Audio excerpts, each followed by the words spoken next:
जबलपुर का 21 साल का मुकुल छाती पर बना है 5 सिर वाले शैतानी टैटू। अब इसकी गर्लफ्रेंड भी है। गर्लफ्रेंड नाबालिग है, 17 साल उसकी उम्र है। तो हम तस्वीर आपको दिखा नहीं सकते, लेकिन एक तस्वीर जरूर दिखा सकते हैं जो उसकी हाथ पर बना है। दरअसल ये टैटू है और टैटू पर लिखा है मुकुल। हाँ, वही मुकुल जो उसका बॉयफ्रेंड है। अब बॉयफ्रेंड मुकुल और जो नाबालिग गर्लफ्रेंड है, दोनों मिलकर प्लान बनाते हैं। प्लान ये बनता है कि अपने पिता को रास्ते से हटा देना है, अपने छोटे भाई को मारकर फ्रिज में ठूस देना है।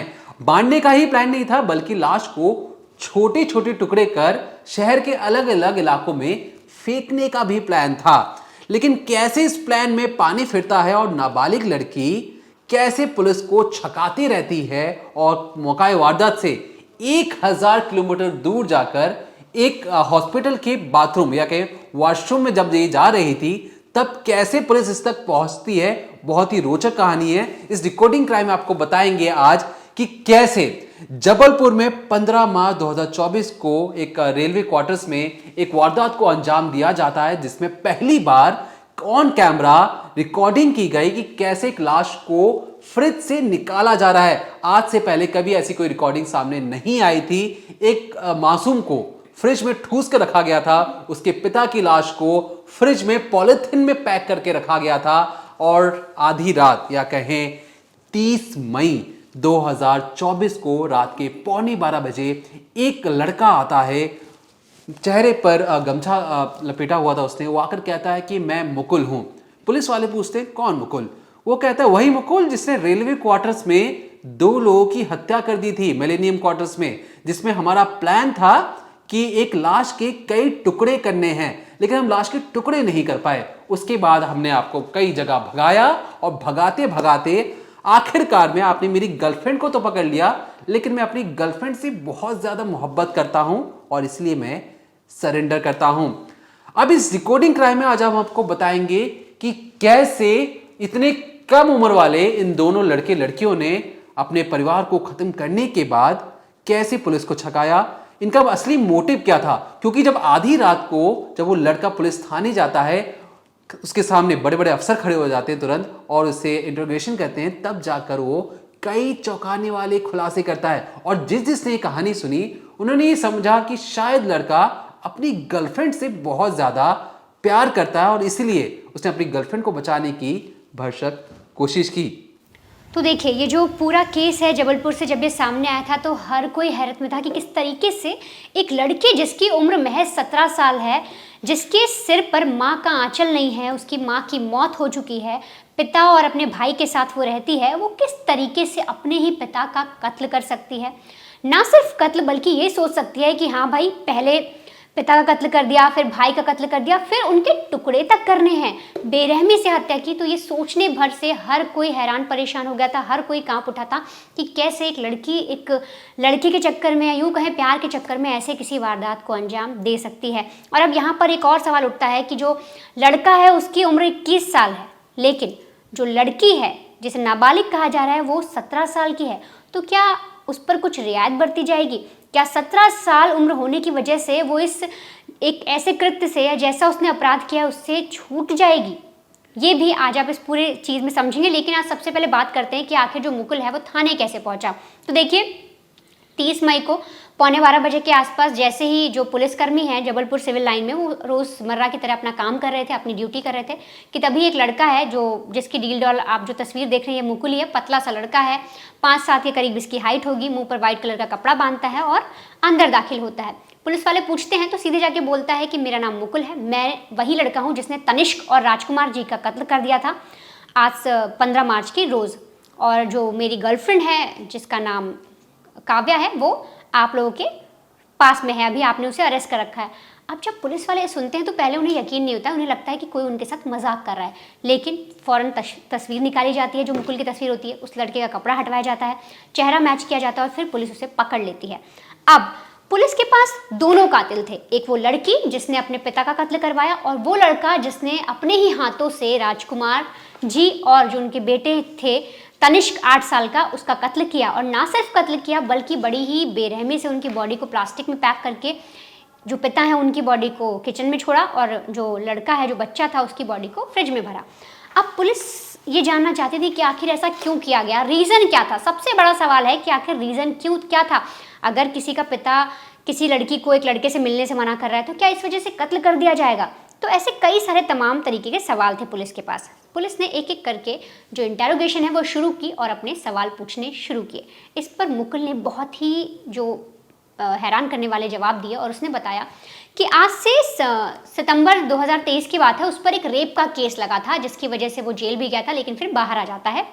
अब जब पुलिस पूछती है कि क्या पूरा मसला था, किस वजह से ऐसा हुआ, तो बताया जाता है कि जो काव्या है, यानी वही लड़की जो अभी उसके साथ घूम रही थी इतने दिन से, जिसने अपने ही पिता का कत्ल करवा दिया, वही लड़की थी रेप का आरोप लगाने वाली। अब जब और पूछताछ की जाती है तो पता लगता है कि जो काव्या और मुकुल हैं दोनों एक दूसरे से बहुत प्यार करते थे। ये लोग एक दूसरे से मिलते जुलते थे।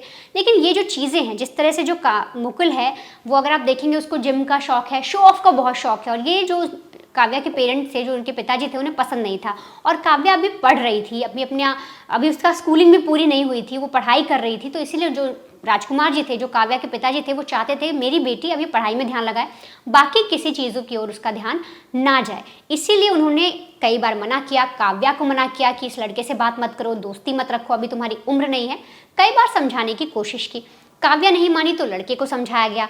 इसके बाद जो लड़के के पिता हैं, यानी जो मुकुल के पिता हैं, उनको भी काव्या के पिता ने बोला था कि देखिए ऐसी ऐसी बात है, आप कोशिश करिए कि आपका लड़का मेरी बेटी से दूर रहे, और जो मेरी बेटी है मैं भी इसे दूर रखूंगा। अब ऐसे में बात किसी दिन इतनी बढ़ जाती है, एक रोज़ एक चपरासी जो होता है वो देख लेता है इन दोनों को साथ में, एक बात घर तक पहुंचती है। और इसी सब जो कश्मकश थी, जो कन्फ्यूजन चल रही थी पूरी फैमिली में, इसी के लिए जो मुकुल है उस पर रेप का आरोप लगता है काव्या के द्वारा। अब पुलिस पूछती है कि काव्या तुम पर रेप का आरोप क्यों लगाती है, तो मुकुल बताता है कि रेप का आरोप लगाती नहीं है, लगवाया जाता है, बल्कि काव्या के जो पिताजी हैं वो उसे फोर्स करते हैं कि तुम मुझ पर रेप का इल्ज़ाम लगाओ, और इसीलिए काव्या ने रेप का आरोप लगा दिया। अब काव्या को डर था, काव्या को और जो मुकुल है दोनों को डर था कि कहीं वो इसमें दोषी साबित ना हो जाए। ये जो पूरा केस चल रहा था रेप का, अगर कभी सुनवाई हो और कल को ये दोषी साबित हो जाता है तो मुकुल को सज़ा हो जाएगी। और ये चीज़ें काव्या को भी पसंद नहीं आ रही थी, और इसीलिए ये दोनों मिलकर कत्ल का प्लान बनाते हैं। कत्ल का प्लान किस ऐप पर बनाते हैं वो भी आपको बताया जाएगा, किस तरीके से बनाते हैं पूरी प्लानिंग ये भी बताई जाएगी। लेकिन पूरी तरीके से आप ये समझिए कि जो मोटिव था यही निकल कर आया कि जो रेप का केस लगा था मुकुल के ऊपर और वो काव्या ने ही लगाया था, तो काव्या को डर था कि जो मैंने अपने पिता की वजह से मुकुल पर रेप का केस लगाया है, कहीं कल को वो इसमें दोषी साबित हो जाता है, इसको कोई सज़ा हो जाती है तो मेरा क्या होगा, क्योंकि मैं तो इससे प्यार करती हूँ। तो जनरली काव्या का सोचना यही था और सेम यही चीज़ मुकुल भी सोचता था। और इसीलिए इन्हें लगा कि अगर हम राजकुमार जी को यानी पिता को मार देंगे काव्या के, तो कल को काव्या अपना पूरा जो बयान है वो पलट देगी, वो बता देगी कि ऐसा कुछ नहीं था, मुकुल ने रेप नहीं किया था, बल्कि मैं तो इससे प्यार करती हूँ, और फिर ये अपने आगे आने वाली जो ज़िंदगी है वो ठीक से बिताएंगे। लेकिन इन्होंने ये नहीं सोचा कि ये अपनी खुशहाल ज़िंदगी के लिए दो लोगों को मौत के घाट उतार रहे हैं, और जिसमें से वो दो लोग कोई बाहरी नहीं, इनके खुद के, जिनसे इनका खून का रिश्ता है, जिससे जो काव्या है उसका नाम जुड़ा हुआ है। अपने भाई तक को मार देती है वो अपने पिता को मारने के बाद, और इतने पे भी नहीं रुकती, उसके बाद वो भागने की प्लानिंग भी बड़ी ज़ोरदार करते हैं। अब पुलिस को जब मोटिव पता लगा तो पुलिस का ये सवाल निकल कर आया, ठीक है मोटिव पता लगा, लेकिन तुम लोग इतने दिन से छुप कैसे रहे थे, कहाँ छुप रहे थे? तो बताया गया, मुकुल बताता है कि हम जब जिस रोज़ कत्ल हुआ 15 मार्च के दिन, हम एक एक करके बाहर निकले, एक साथ भले देखे गए हों, लेकिन हम पहले, मैं निकल कर गया, फिर काव्या निकल कर आई, फिर वहाँ से हम लगातार भागते रहे। हमने कई सारे जो जगह हैं, जैसे कि उड़ीसा हो गया, पश्चिम बंगाल हो गया, कोलकाता हो गया, ऐसे कई सारे जो एरिया हैं, गोवा हो गया, यहाँ तक कि नेपाल की बात आई थी, विशाखापट्टनम की बात भी आई थी पुलिस के पास। तो ऐसी ऐसी जगह पर हम भागकर छुपते रहे, और उन्होंने जो अपनी रातें हैं एक तरीके से आश्रम में बिताई। अमृतसर की जब वो वहाँ पर गए तो वहाँ पर गुरुद्वारे में गए, क्योंकि उन्हें पता है वहाँ पर उन्हें खाने में मिल जाएगा, रहने को आराम से ठिकाना मिल जाएगा। पैसे ये लोग एक ATM लेकर भागे थे HDFC का, उसके ज़रिए किसी तरीके से काम चला रहे थे। काव्या अपनी माँ का गहना लेकर भागी थी, उसके ज़रिए लोग अपना काम चला रहे थे। लेकिन जब पैसे धीरे धीरे ख़त्म होने लगे तब इन्हें लगा कि क्यों ना किसी आश्रम और ऐसी जगह को ठिकाना बनाया जाए जहाँ पर हमें आसानी से खाना मिल सके, रहने की व्यवस्था हो सके, पैसे ज़्यादा खर्च ना हो। और इसीलिए ये जो दोनों हैं ये मोटे मोटे तौर पर जितने आश्रम दिखे, जितने गुरुद्वारे दिखे, वहां पर गए और ऑल इंडिया, एक तरीके से ऑल इंडिया टूर कर लिया इन्होंने इस भागने के चक्कर में। और पुलिस को छकाने के लिए इन्होंने बाकायदा एक क्राइम थ्रिलर देखी और उसी के जरिए ये लोग अपना रूट तय करते गए। और तो और पुलिस ने इस पूरे मामले में जब प्रेस कॉन्फ्रेंस की तो पुलिस का ये भी कहना है कि ये जो दोनों, एक 17 साल की जो लड़की है और 21 साल का लड़का है, ये दोनों इतना शार्प माइंड चला रहे हैं, इतना दिमाग से ये लोग खेल रहे हैं कि इन्हें पता था कि अगर ये एक जगह ज़्यादा दिन टिकेंगे तो पुलिस इन्हें पकड़ लेगी, इसलिए ज़्यादा दिन नहीं टिकते थे। और इनका सबसे फेवरेट जो आशियाना बना वो बना हरिद्वार। ये लोग बैंगलोर भी गए। बैंगलोर में जाने पर अपने एक दोस्त आदित्य के यहाँ रुके, लेकिन जब आदित्य को पता लगा कि ये कत्ल कर आए हैं तो उसने उन्हें यहाँ से भगा दिया। फिर भागकर ये और थोड़ा सा ऊपर आते हैं, गोवा पहुँचते हैं, फिर धीरे धीरे करके ये हरिद्वार पहुँचते हैं। और ऐसे में ही अप्रैल के महीने में जो पुलिस से लीड मिलती है कि पुलिस को कि ये लोग हरिद्वार में छुपे हुए हैं। पुलिस सर्च ऑपरेशन चलाती है लेकिन फिर ये वहाँ से भाग जाते हैं। और अब हाल ही में अचानक जो आश्रम, जब ये लोग हरिद्वार पहुंचते हैं तो इनका एक रूटीन था कि हरिद्वार में जाते हैं, गंगा आरती वगैरह देखते हैं और उसके बाद खाना लेकर आते हैं और हर की पौड़ी पर बैठकर खाते हैं। और उसी वक्त आप इसे किस्मत कहिए, यूं कहिए कि इनका बुरा वक्त था, इन्हें पकड़ा ही जाना था जिस तरीके से इन्होंने काम किया।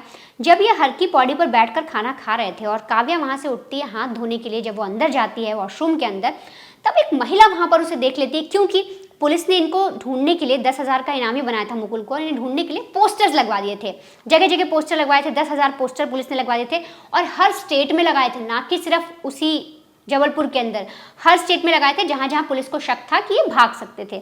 और जब लोगों ने तस्वीर देख ली थी तो वहीं पर आश्रम में एक महिला जो रहती थी उसने वॉशरूम में काव्या को देखा। अब इसके बाद उसे डाउट होता है, वो फौरन पुलिस स्टेशन फ़ोन मिलाती है, बात करती है वीडियो कॉल पर और चेहरा दिखाती है कि देखिए लड़की है, क्या यही है। पुलिस जैसे ही ओके करती है, फ़ौरन जो हरिद्वार पुलिस है उनको भेजा जाता है, वहाँ पर जबलपुर पुलिस भी पहुँचती है और काव्या को पकड़ लिया जाता है। लेकिन जो मुकुल था जो बाहर बैठा था उसको शक हो जाता है और वो वहाँ से भाग निकलता है।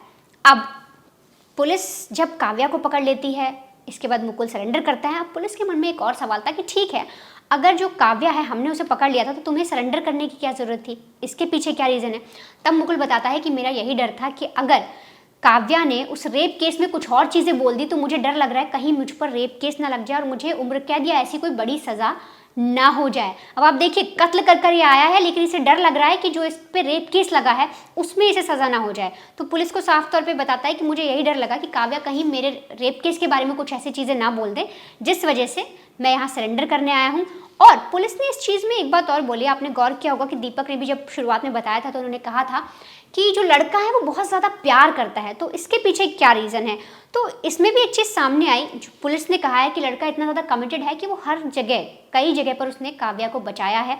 यहाँ तक कि उसने काव्या को जो कत्ल हुआ, इसके काव्या के घर में उसके पिता का कत्ल हुआ, फिर भाई का कत्ल हुआ, उसमें भी उसने काव्या के साथ एक ऐसी प्लानिंग की जिससे साफ तौर पर ये दिखे कि जो काव्या है वो तो इसमें शामिल ही नहीं है।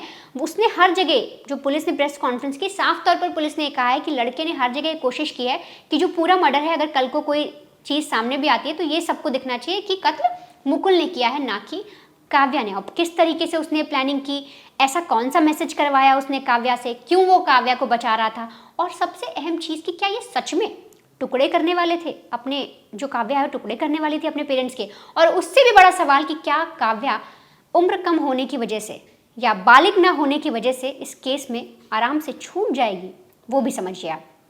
देखिए, मैं आपको एक फ़ोटो दिखाने की कोशिश करता हूँ आपकी स्क्रीन पर। ये वो फ़ोटो है जिस पर वांटेड लिखा है और नीचे तस्वीर छपी है मुकुल की।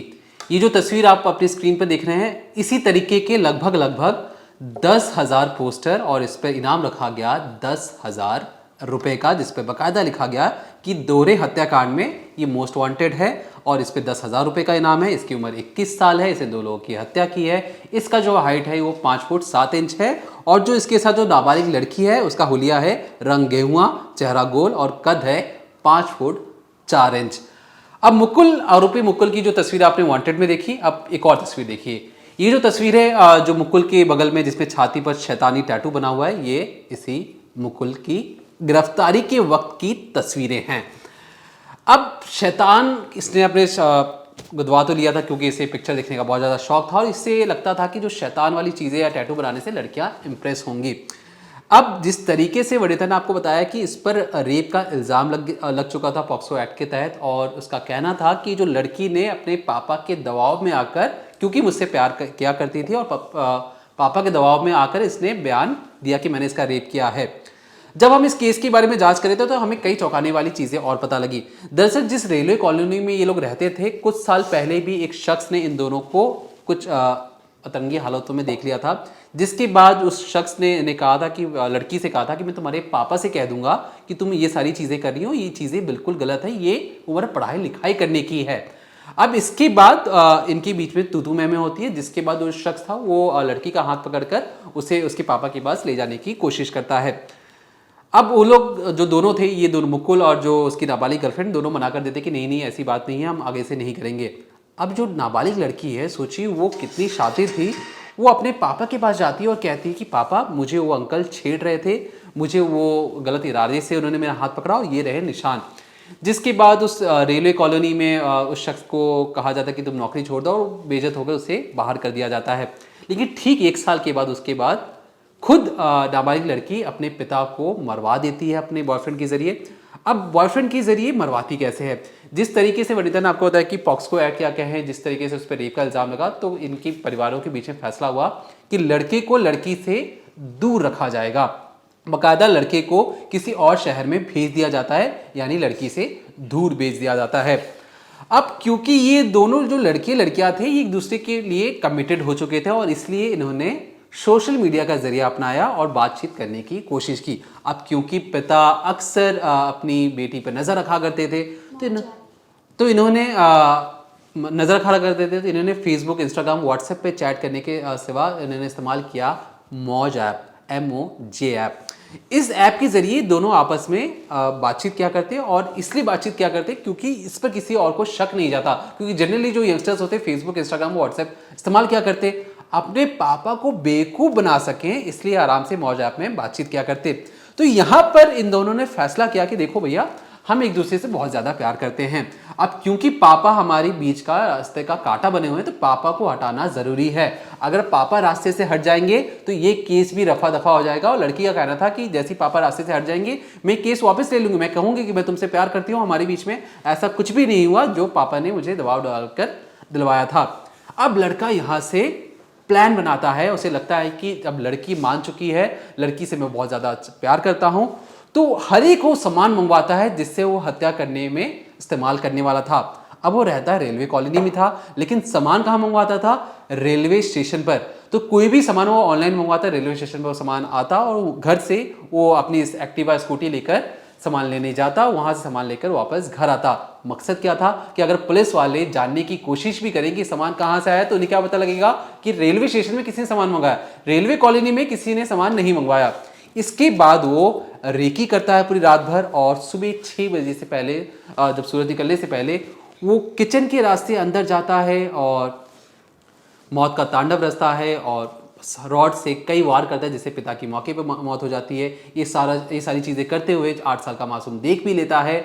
यहाँ पर वो अपने छोटे भाई को भी मरवा देती है। इनका प्लान था कि अपने भाई और जो पिता को छोटे छोटे टुकड़ों में काटकर जबलपुर के कई इलाकों में इसे फैला दिया जाए, ताकि ना रहेगा सबूत, ना ये कभी फंसेंगे। लेकिन मारना इनके लिए आसान था, लेकिन बॉडी को काटना उतना ही ज्यादा मुश्किल। हिम्मत बना के तो आए थे कि हम बॉडी को काट कर गायब कर देंगे, लेकिन लाश देखने के बाद इनकी हालत नहीं हो पाई। फिर भी इन्होंने सोचा कि अगर ये पकड़े जा सकते हैं, लाश को कैसे छुपाया जाए। तो जो 8 साल का मासूम था उसे पॉलिथीन में पैक कर कर इन्होंने फ्रिज के अंदर ठूस कर रख दिया।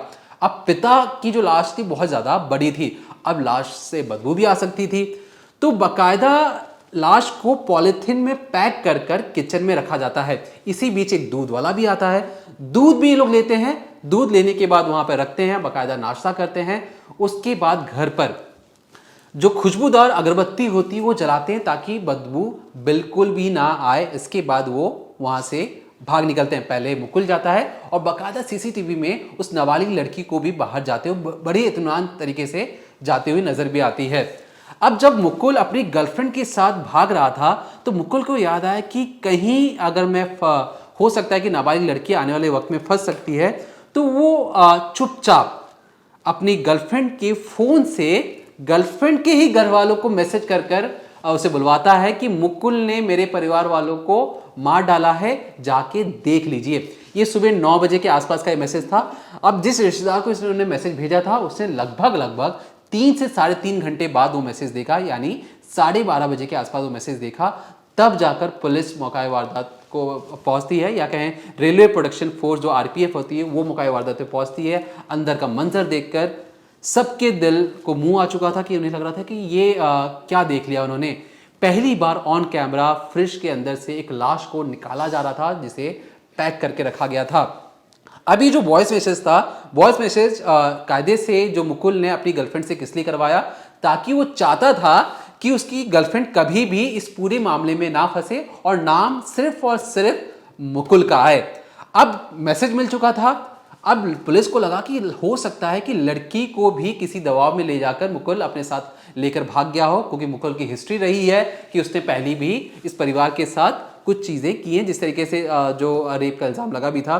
लेकिन जब पुलिस सीसीटीवी खंगालती है तो पता लगता है कि जो मुकुल है बहुत ज्यादा शातिर है और जो नाबालिग लड़की है ये इसके साथ जाती जाती सब कुछ दिखाई दे रहा है। मतलब रेलवे स्टेशन के पार्किंग में दोनों एक साथ उतरते हैं, एक साथ अंदर जाते हुए दिखाई देते हैं। अब यहाँ पर मुकुल प्लान बनाता है कि पुलिस वालों को लगे कि वो किसी ट्रेन से आगे की ओर निकल गए हैं, तो एक सीसीटीवी फुटेज में वो स्टेशन के अंदर जाते हुए दिखाई देते हैं और ठीक 10 मिनट के बाद गेट नंबर 4 या 5 से वो बाहर आते हुए नजर भी आते हैं। तो जो एंट्री पॉइंट था उसमें तो वो दिख गए कि अंदर गए, तो पुलिस को लगा, उनको ये लग रहा था कि शायद पुलिस को ये लगे कि वो शायद ट्रेन पकड़कर कहीं निकल गए होंगे। लेकिन ठीक 10 मिनट बाद वो बाहर आते हैं। बाहर आने के बाद वो एक बस को पकड़ते हैं। उस बस को पकड़ने के बाद आधे रास्ते के बाद उस बस को छोड़ देते हैं किसी गुमनाम जगह पर। और बार बार ये लड़की अपने मम्मी या कहीं पापा का जो माफ कीजिएगा एटीएम कार्ड भी लेके गए थे, जिससे इन्होंने 1,28,000 रुपए का यूपीआई पेमेंट भी किया था। एक होटल में भी पहले पता लगा कि गोवा में गए हैं, फिर नीचे साउथ में जाते रहे। अब इसके बाद हर जगह जो मुकुल था वो चाहता था कि जो उसकी गर्लफ्रेंड जिससे वो बहुत ज्यादा मोहब्बत करता है, इतना कमिटेड है, उसे कोई दिक्कत ना हो। इसलिए उसने प्लान बनाया कि जितने भी जहां जहां लंगर लगते हैं, गुरुद्वारा हो गया या कहें आश्रम हो गए, वहां पर जाके खाना खाएंगे और फ्री टॉयलेट का इस्तेमाल करेंगे जहां कहीं भी इन्हें मौका मिलेगा। अब क्योंकि ये चीजें कहना बहुत आसान है, प्यार मोहब्बत करना आसान है, लेकिन प्यार मोहब्बत को निभाना उतना ही मुश्किल। अब बेरोजगार लड़का कब तक अपनी गर्लफ्रेंड को संभालता। इसके बाद वो भाग भाग के अमृतसर चले जाते हैं। अमृतसर के बाद वो पहुंच जाते हैं हरिद्वार। हरिद्वार में इसका मकसद था कि उसे पता लग चुका था पुलिस उसके पीछे हाथ धोकर पड़ चुकी है, तमाम जगह पर उसके पोस्टर लगाए जा चुके हैं। तो ऐसे में उसे करना क्या है, क्योंकि वो किसी होटल में तो रुक नहीं सकते क्योंकि आईडी कार्ड वहां पे मांगा जाएगा। इसलिए ये पूरे दिन इधर उधर घूमते और शाम को ज्यादातर समय क्या करते, किसी अस्पताल के जो कैंपस बैकग्राउंड होता है, अस्पताल के अंदर नहीं, अस्पताल का जो कैंपस बैकग्राउंड होता है वहां पे कई तमाम लोग वहां पे चादर डालकर सोते हैं, आपने देखा भी होगा। उन्हीं में से ये उन लोगों के साथ सो जाते ताकि पुलिस उन तक कभी पहुंचे ही नहीं और देखने से ये लगेगा कि कोई पेशेंट है जो अगले दिन अपना नंबर लगाने के लिए आए हैं। और इसी चक्कर में जब एक रोज जो नाबालिग लड़की उसे वॉशरूम जाना था, फ्रेश होने के लिए जाना था, अस्पताल के अंदर वो इस्तेमाल करती है, तब जाकर लोगों को इसके बारे में पता लगता है और इनकी खबर पहुंच जाती है। लेकिन जैसे ही पुलिस उस तक पहुंचती है, पुलिस सवाल जवाब करती है, जो नाबालिग लड़का, ये जो माफ कीजिए मुकुल है, वो भाग जाता है, लेकिन नाबालिग लड़की गिरफ्त में आ जाती है। उसके बाद जबलपुर पुलिस ने ये भी कहा था कि हम जल्द ही मुकुल को पकड़ लेंगे, मुकुल के लिए हमने अपना जो मकरा जाल है वो फैला दिया है और जल्द ही मुकुल हमारी गिरफ्त में होगा। अब मौका वारदात से हरिद्वार लगभग 1000 किलोमीटर दूर है, तो 1000 किलोमीटर दूर नाबालिग लड़की तमाम 75 डेज या कहें लगभग 2.5 महीने के बाद उन्हें पकड़ा जाता है। इसके बाद भी जो मास्टरमाइंड जो लड़का था मुकुल, वो फरार चल रहा था। अब जैसे ही जो नाबालिग लड़की गिरफ्तार होती है, उसे जबलपुर लेके आया जाता है। यहाँ पर जो उससे प्यार करने वाला जो लड़का था मुकुल, वो तड़पने लगता है। उसे लगता है कि उसने जो गलती की थी उसकी सजा उसकी गर्लफ्रेंड को मिल रही है, इसलिए उसे अब सरेंडर कर देना चाहिए। इसके बाद वो हरिद्वार में, जो याद कीजिएगा जबलपुर में वारदात को अंजाम दिया, हरिद्वार में अरेस्ट हुए। हरिद्वार में अरेस्ट होने के बाद वो जो मुकुल है वापस जबलपुर आता है, मुंह पर गमछा बांधकर, और कहता है कि मैं सरेंडर करना चाहता हूं, मेरी गर्लफ्रेंड ने कुछ नहीं किया, सारा इल्जाम या जो सारा जो कत्ल जो है वो मैं अपने सर पे लेता हूं, क्योंकि मैंने किया था, मेरी गर्लफ्रेंड ने कुछ भी नहीं किया था। अब इसे प्यार कहेंगे या कुछ और, क्योंकि अपनी गर्लफ्रेंड के लिए वो किसी भी हद तक जाने को राजी था। अब जैसा कि वंदिता ने आपको बताया कि हम क्यों कह रहे हैं कि जो नाबालिग लड़की है वो बच जाएगी। अपने पिता को मरवाने के बाद, अपने भाई को मरवाने का ठूसने के बाद, यहाँ तक कि अपने पिता और भाई की लाश को कटवाने तक का जो प्लान करने वाली इस नाबालिग लड़की को, यह नाबालिग लड़की कैसे बच सकती है। याद रखिए, अभी जो पुणे पॉश कांड हुआ था उसमें जो नाबालिग की उम्र कितनी थी? 17 साल 8 महीने। 4 महीने उसकी उम्र कम थी बालिग होने से, इसलिए उसे कहा गया कि भैया तुम निबंध लिखो। फिर बाद में जज फैसला बदल देते हैं, उसको जो है उसमें जेल में भेज दिया जाता है। यहां पर जो नाबालिग लड़की की उम्र क्या है? 17 साल। मतलब वो नाबालिग है, उसे कितना भी बड़ा जुर्म क्यों ना क्या हो, उसे जमानत जरूर मिल जाएगी। और इसलिए हम शुरू से ये कह रहे हैं कि देखिए भैया, मुकुल जो था, जो 21 साल का, जो अपनी गर्लफ्रेंड से बहुत ज़्यादा प्यार करता था और अपनी गर्लफ्रेंड को पाने के लिए उसने उसकी गर्लफ्रेंड के परिवार को ही ख़त्म कर डाला। अब वो खुद जेल में है और आने वाले वक्त में हो सकता है कि जो नाबालिग लड़की बहुत जल्दी छूट कर बाहर भी आ जाए और हम आप सबके बीच में रहने भी लगे। लेकिन हम आपसे यही कहना चाहेंगे, देखिए प्यार करना आसान है लेकिन प्यार को निभाना उतना है मुश्किल। अब क्योंकि अपने परिवार को ख़त्म करके भाग चुके थे, पैसे ख़त्म हो चुके थे, तो प्यार करोगे तो उसे निभाओगे कैसे, पेट कैसे भरोगे। तो तमाम जो लोग सोचते हैं कि हम भाग जाएंगे अपने घरों से, अपने परिवार को ख़त्म कर देंगे, अपने परिवार को छोड़ देंगे, 2 या 3 साल की मोहब्बत के चक्कर में आप अपने परिवार को ख़त्म कर देते हो, परिवार को छोड़ देते हो, जिन्होंने आपको लगभग 15 या 16 साल तक बड़े प्यार से, बड़े नाजों से पाल पोस के बड़ा किया, और महज जो 2 साल या 1 साल की प्यार मोहब्बत में पढ़कर अपने परिवार को छोड़ देते हो। तो उन तमाम युवाओं से मैं ये कहना चाहूँगा कि धैर्य रखिए, संयम रखिए, दिमाग से सोचिए कि आप कर क्या रहे हैं। आप एक महज चंद दिनों के प्यार के लिए अपने परिवार को खत्म करने के बारे में सोच रहे हैं, तो ये बिल्कुल भी गलत है। और जो लोग भी सोचते हैं कि ये तमाम चीजें करने के बाद हम भाग जाएंगे, कोई हमें पकड़ नहीं सकता, तो याद रखिए ये वो केस है जिसमें लगभग 2.5 महीने के बाद वो दोनों आरोपी, जिन्होंने पुलिस को खूब छकाया, साउथ से लेकर यहां तक कि जबलपुर पुलिस नेपाल तक पहुंच गई, उन्हें लग रहा था कि शायद ये कभी पकड़ में नहीं आएंगे, लेकिन कोई कितना भी भाग ले, कानून के हाथ इसलिए कहा जाते हैं कि लंबे हैं। आरोपी जितने भी शातिर हों, उनसे गलती जरूर होती है और कभी ना कभी वो पुलिस गिरफ्त में जरूर आएंगे। अब इस केस में तमाम जो भी फैसले आएंगे या जो भी नए अपडेट्स होंगे, किसी भी नए अपडेट के साथ हम आप तक जरूर पहुंचाते रहेंगे। तब तक देखते रहिए क्राइम तक।